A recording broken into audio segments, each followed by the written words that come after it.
জীবনের বহু যুদ্ধে তিনি পরাজিত হয়েছিলেন, এমনকি নিজের রাজ্য থেকেও তিনি বিতাড়িত হয়েছিলেন।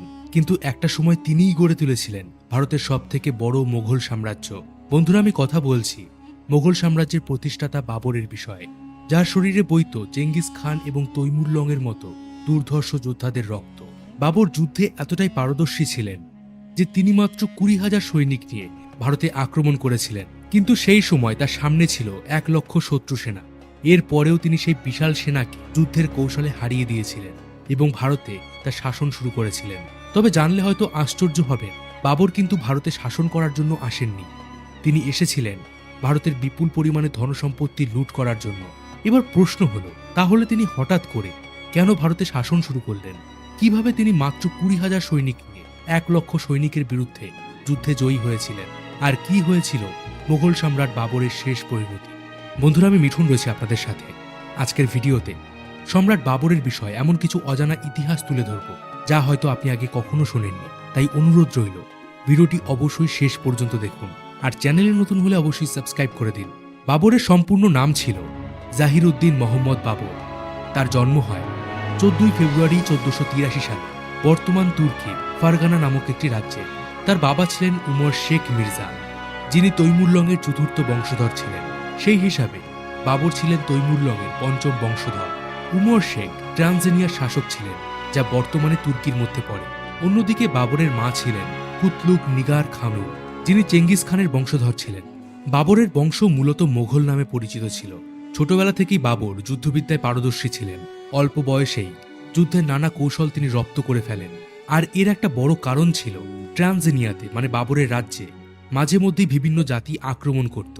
ফলে উমর শেখ চেয়েছিলেন বাবর যাতে একজন ভালো যোদ্ধা হন, যাতে বাবর পরবর্তীকালে শক্ত হাতে এই ধরনের আক্রমণের মোকাবিলা করতে পারেন।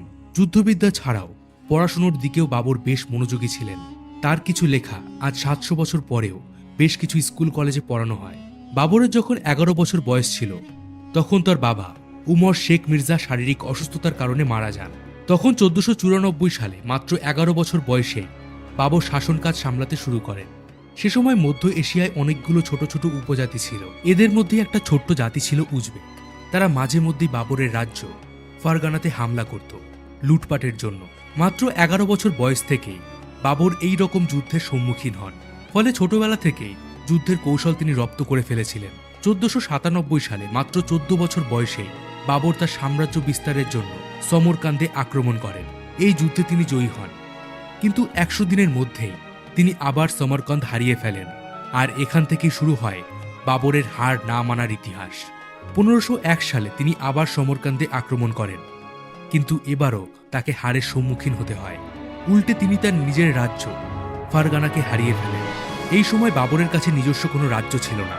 তিনি তাসকেন্তে আশ্রয় নেন আর পার্সিয়া শাসকদের সাথে সন্ধি করে একটি বিশাল সেনা তৈরি করেন। এরপর তিনি আবার নিজের রাজ্য ফারগানার উপর আক্রমণ করেন, কিন্তু এবারও তিনি হেরে যান। বাবর বুঝে যান তাকে যত তাড়াতাড়ি সম্ভব নিজের একটি রাজ্য তৈরি করতে হবে। তিনি ঠিক করেন এই সময় আফগানিস্তানের কাবুল দখল করবেন। 1504 সালে 19 বছর বয়সে বাবর কাবুল দখল করে নেন। তবে এখানে শাসন করা খুবই কঠিন ছিল, কারণ এখানের প্রজারা বাবরের শাসন মেনে নেয়নি। তারা মাঝে মধ্যেই বাবরের বিরুদ্ধে বিদ্রোহ করত। 1511 সালে বাবর আবার একটি বিশাল সেনা তৈরি করেন এবং সমরকান্দের উপর আক্রমণ করেন। লাগাতার দুবার হারের পর তিনি 1511 সালে সমরকান্দে জয়ী হন। সাথে তিনি তার পুরনো রাজ্য ফারগানাকেও আবার দখল করে নেন। বাবরের একটা বিশেষত্ব ছিল যে তিনি যুদ্ধে যেমন পারদর্শী ছিলেন, তেমনি রাজনীতি এবং কূটনীতিতেও পারদর্শী ছিলেন। কোনো রাজ্য দখল করার আগে তিনি চেষ্টা করতেন রাজনীতি দিয়ে সেই রাজ্যটিকে নিজের অধীনে করার। যখন রাজনীতি কাজে আসত না, তখন তিনি যুদ্ধের রাস্তা বেছে নিতেন। কাবুলে তিনি 1504 সাল থেকে 1519 সাল পর্যন্ত শাসন করেন। কিন্তু একটু আগেই আপনাদেরকে বললাম যে এখানে শাসন করা খুবই কঠিন ছিল। সাথে রাজকোষে অর্থের অভাব দেখা দেয়।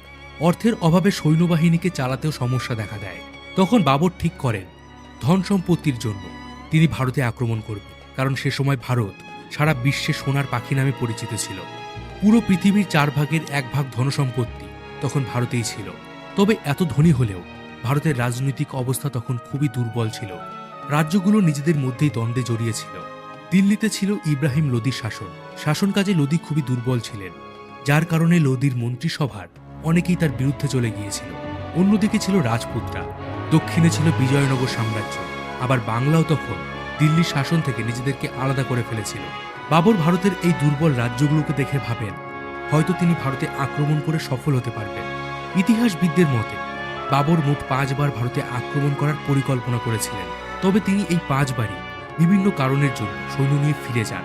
1519 সালে তিনি ষষ্ঠবার ভারতে আক্রমণ করেন। এবার তিনি ভারতের পাঞ্জাব সহ উত্তর পূর্ব ভারতের বেশ কিছু এলাকা দখল করে নেন।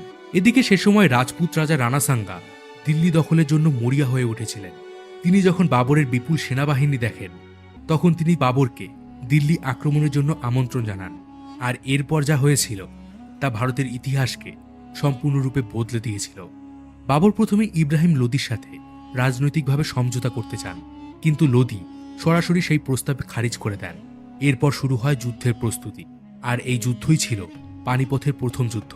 চলুন দেখে নেই সেই যুদ্ধে বাবর কিভাবে ইব্রাহিম লোদিকে নাস্তানাবুদ করেছিলেন। দিল্লির শাসক ইব্রাহিম লোদির কাছে ছিল 1 লক্ষ সৈন্যবাহিনী এবং 1000টি যুদ্ধের হাতি। অন্যদিকে বাবরের কাছে ছিল মাত্র 20,000 সেনা। তবে সে সময় বাবরের কাছে যেটা ছিল সেটা তখনও পর্যন্ত ভারতের কোনো রাজার কাছে ছিল না, আর সেটা হলো বারুদ এবং কামান। বাবরের কাছে 20 থেকে 25টা কামান ছিল, তবে ইব্রাহিম লোদির যে বিশাল সেনা ছিল তার মধ্যে বেশিরভাগ ছিল সাধারণ মানুষ।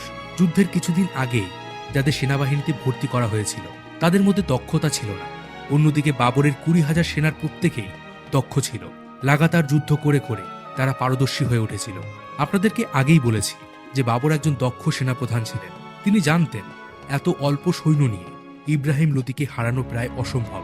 যদি যুদ্ধ 5 ঘন্টারও বেশি সময় ধরে চলে তাহলে তিনি হেরে যাবেন।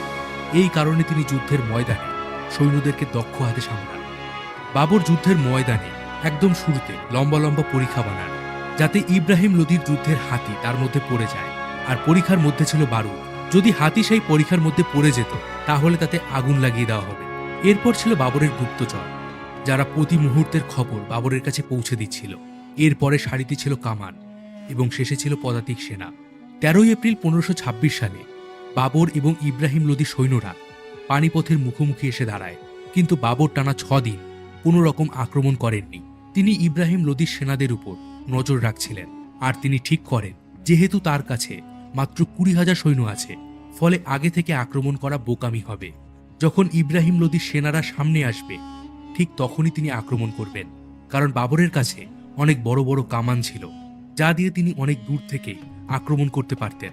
এখানে বাবরের সম্পূর্ণ যুদ্ধনীতি শুরু থেকেই ডিফেন্সিভ মোডে ছিল। আগে শত্রুপক্ষ আক্রমণ করবে, সামনে আসবে, তারপর তিনি আক্রমণ করবেন। টানা 6 দিন যুদ্ধের ময়দানে চুপচাপ সব পর্যবেক্ষণ করে 20 এপ্রিল রাতে তিনি কামান চালান। এখানে ইব্রাহিম লোদির সেনারা আক্রমণ করার জন্য এগিয়ে আসে। যুদ্ধের হাতি ছিল সবার সামনে, ফলে বাবর আগে থেকেই যে লম্বা লম্বা পরীক্ষা তৈরি করে রেখেছিলেন হাতি তার মধ্যে পড়ে যায় আর আগুন জ্বলতে শুরু করে। এদিকে লাগাতার কামানের বিকট শব্দে বাকি হাতিরা ততক্ষণে পাগল হয়ে যায়, আর তারা এবার ইব্রাহিম লোদি সৈন্যদের উপরে আক্রমণ শুরু করে দেয়। এতে লোদির সেনারা ছত্রভঙ্গ হয়ে যায়। এরপর শুরু হয় যুদ্ধ। যুদ্ধের কয়েক ঘন্টার মধ্যেই বাবরের দক্ষ সেনা লোদির সেনাদের মধ্যে ভয় ঢুকিয়ে দেয়। অন্যদিকে যুদ্ধের ময়দানে লোদির বেশ কিছু সেনাপ্রধান বাবরের হয়ে যুদ্ধ করতে শুরু করে দেন, আর বাবর এই প্ল্যানিংটা আগে থেকেই করে রেখেছিলেন। এদিকে বাবরের শুরু থেকেই টার্গেট ছিল যে করেই হোক আগে ইব্রাহিম লোদিকে মেরে ফেলতে হবে, কারণ একবার লোদিকে মারা গেলে তার সেনারা হার মেনে নেবে। আর আপনাদেরকে জানিয়ে দেয় যুদ্ধ শুরুর মাত্র 5 ঘন্টার মধ্যেই বাবর লোদির ধর থেকে মাথা আলাদা করে দেন। ইতিহাসবিদরা বলেন ইব্রাহিম লোদি এই যুদ্ধে একটু বেশি তাড়াহুড়ো করেছিলেন, কারণ লোদির বাকি 50,000 রিজার্ভ সেনা ময়দানে পৌঁছানোর আগেই তিনি যুদ্ধ শুরু করে দিয়েছিলেন। আর এই যুদ্ধে হারের সংকেত দেখে তার অনেক মন্ত্রী তাকে পালিয়ে যেতে বলেছিলেন, যাতে আবার সৈন্য একত্রিত করে যুদ্ধ করা যায়। কিন্তু লোদি এই সবকে উপেক্ষা করেছিলেন, আর তার পরিণাম হয়েছিল মৃত্যু। লোদির মৃত্যুর সাথে সাথেই তার সেনারা হার মেনে নেয়। বাবর তার বড় ছেলে হুমায়ুনকে সাথে সাথে আগ্রা পাঠান আগ্রা দখল করার জন্য, আর এখান থেকেই ভারতে মোগল সাম্রাজ্যের সূচনা হয়। তবে রাজপুত রাজা রানা সাঙ্গা, যিনি বাবরকে আমন্ত্রণ জানিয়েছিলেন দিল্লিতে আক্রমণ করার জন্য, তিনি এটা চাননি যে বাবর দিল্লিতে শাসন করুক। রানা সাঙ্গা মনে করেন বাবর তার সাথে বিশ্বাসঘাতকতা করেছে, ফলে আবার বেজে ওঠে যুদ্ধের দামামা। রানা সাঙ্গা সব রাজপুতদের একত্রিত করে প্রায় 2 লক্ষের সেনা তৈরি করেন। অন্যদিকে 10,000 আফগানি সেনাও রানা সাঙ্গার সাথে যুক্ত হয়েছিল। এদিকে বাবরের সৈন্য সংখ্যা ততদিনে বেড়ে হয়ে যায় 40,000।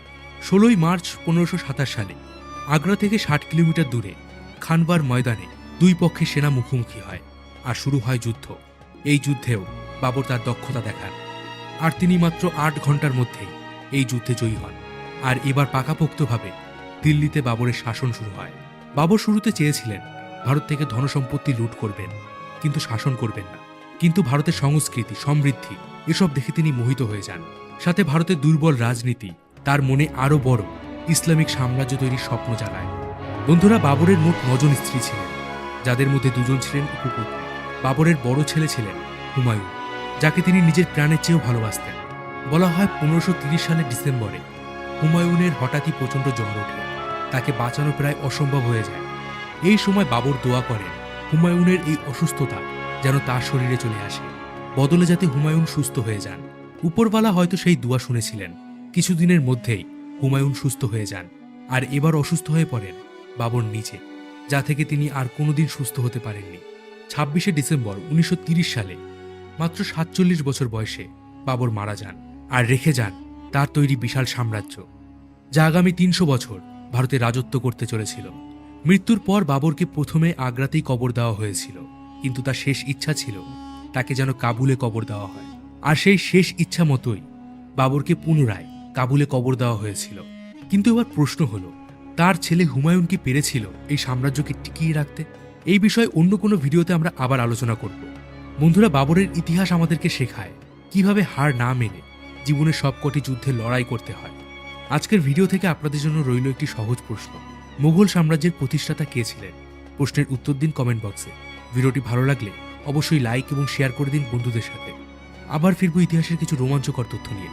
ততদিন ভালো থাকবেন, সুস্থ থাকবেন।